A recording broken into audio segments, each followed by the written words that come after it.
لە 23 ساڵی تەمەنیدا بێگومان کورتسات لە دوای مێژوویەکی گەورە لە میدیای کوردیدا و مێژوویەکی شکۆدار لە ئێستادا کورتسات پێویستی بە قۆناغێکی نوێیە کە ئەویش دەستپێکردنی پاکێجێکی نوێیە کە تایبەتە بە کەناڵی کورتسات کە کۆمەڵێک پرۆگرامی هەمە چەشن لە خۆ دەگرێت. پێم خۆشە ئەم راپۆرتە ببینن بۆ ئەوەی کە تەواوی ئەو پرۆگرامە نوێیانە ببینن کە لە ڕۆژی شەمەوە لە کەناڵی کورتساتەوە بینەری دەبن.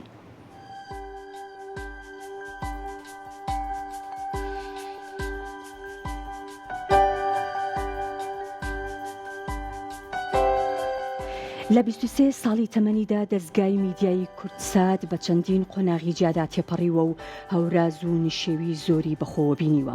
سەرنجام کورتسات توانیوێتی بەرگەی هەموو بەرکەوتنەکان بگرێت و بە گڕوتینێکی زیاترەوە لە مەیدانی میدیاییدا ئەسپی خۆی تاو بدات. ئێستا و دوای کوژاندنەوەی مۆمی 22 ساڵی تەمەنی ژمارەیەک بەرنامەی نوێ لە خۆ دەگرێت کە پێویستی بە قۆناغێکی نوێ پێدا گوزەر بکات کە خۆی دەبینێتەوە لە پاکێجێکی نوێ کە ژمارەیەک پرۆگرامی نوێ لە خۆ دەگرێت.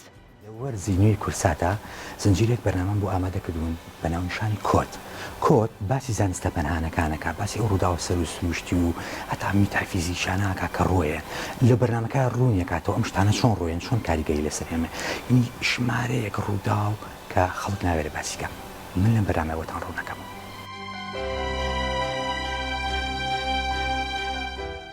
سڵاتان لەبێ عزیزان، من بێ سارانجاسم بۆ خۆتەزان لە ماوەی ڕابردووە لە مانگی ڕەمەزانی پیرۆزە میوانی ماڵەکانتان بووین لە ڕێگەی شەشە ڕەنگینەکەی کورتسات بۆ پێشکەشکردنی بەرنامەی یارینەوەکان.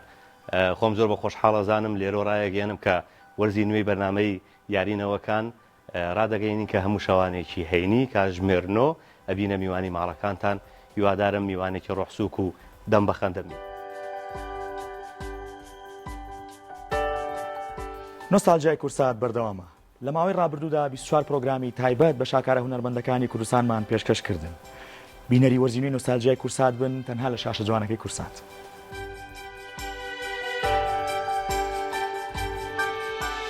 خۆشەویستانم، من بە درێژایی مانگی پیرۆزی ڕەمەزان لە خزمەتانە بووم لە پرۆگرامی کورتسات ماڵی هەوانە. دیارە پرۆگرامەکەم میوانداری کۆمەڵێک لە هونەرمەندان و کەسایەتە دیارەکانی شارەکانی کوردستانیە کرد. ئەم وەرزە نوێی کورتسات پرۆگرامی کورتسات ماڵی هەموانە دیارە بەردەوامی هەیە، ئەچینە لادیەکانی کوردستان و لەگەڵ کۆمەڵێک لە هونەرمەندان و خۆشەویستان و کەسایەتە دیارەکانی لادیەکە پێکەوە گفتوگۆ ئەوکەین بەشێک لە کولتوری نەتەوەکەمان پیشانی ئەوەی خۆشەویست ئەین و پرۆگرامەکە بەردەوامی هەیە و لە خزمەتان هابین. لە ڕابردووە بەرنامەی ڕۆژهەڵات پێشکەشیەوە کرا لەسەر کاناڵی کورتسات. وەرزی تازە و نوێی نەوەی ڕۆژهەڵات پێشکەشدانەکرێت تا ماوەیەکی تر لەسەر شاشەی سەربەرزی کورتسات کە هەوڵ ئەدا هونەرمەندانی بەڕێز و بەتوانا و دەنگخۆشی کوردستانەکەمان بە تایبەت ڕۆژهەڵاتی کوردستان بەسەر بکاتەوە. هیوادارین بەدڵی هەموو لایەکتان بێت.